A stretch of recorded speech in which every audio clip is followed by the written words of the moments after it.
वर्षामध्ये जिल्हा नियोजनमधून एक 10 लाख रुपयाचा डांब रस्ता मंजूर होता, परंतु संबंधित संस्थेने कुठलंही काम न करता त्याचे MB लिहून अभियंता बोराडे आणि इंजिनियर भागवत यांच्याशी संगनमत करून गावातील काम न करताच या कामाची MB लिहिलेली आहे व संबंधित एजन्सीने त्याचे पैसे उचललेले आहेत। आम्ही याच्यानंतर याच्या अगोदरही वारंवार प्रशासनाकडे अर्ज वगैरे केलेले होते की आम्हाला सदरील कामाचे एस्टिमेट देण्यात यावं, त्याचे कागदपत्र देण्यात, त्याची MB देण्यात यावं, परंतु आम्हाला उडवाउडीचे उत्तर आज 6 महिने झाले आम्हाला याचे उडवाउडीचे उत्तर देत आहेत।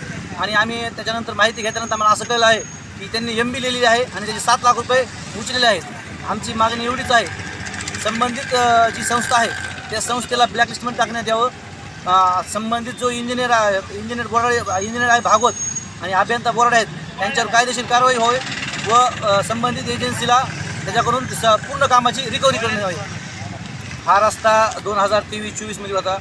याचं आपल्या जिल्हा नियोजनमधून या रस्त्याकरता 10 लाख रुपयाचा निधी पडलेला होता, परंतु तो रस्ता कुठल्याही प्रकारे गावात असं दाखवण्यात आलं की हा रस्ता गावातील दलित वस्तीमध्ये भवानी माता मंदिराकडे जाणाऱ्या रस्त्यामध्ये याचे काम केलेलं आहे, पण संबंधित जागेवर पाहिलं तर पूर्ण सिमेंट रस्ता आहे, ग्रामपंचायतीने केलेला सिमेंट रस्ता आहे, तिथं कसल्याही प्रकारचं डांबर टाकलेलं नाही आणि कुठलाच रस्ता केलेला नाही।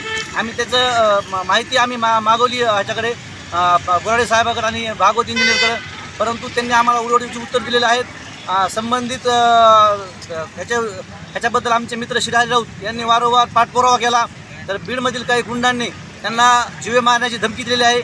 अशा संबंधित याबद्दल आम्ही तक्रार पण पिंपळनेर पोलीस स्टेशनला दिलेली आहे मागील 2 महिन्यापूर्वी, त्याच्यावर पण काही कारवाई झालेली नाही।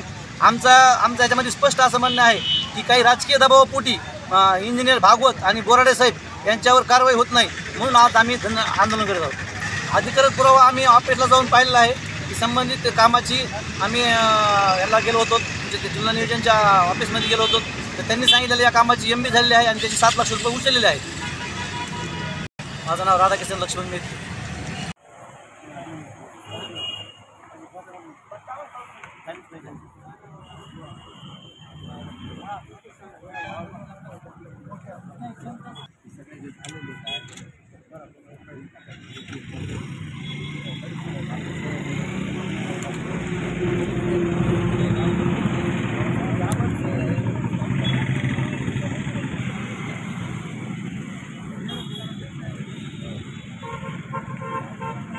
घोषणा द्यायच्या का?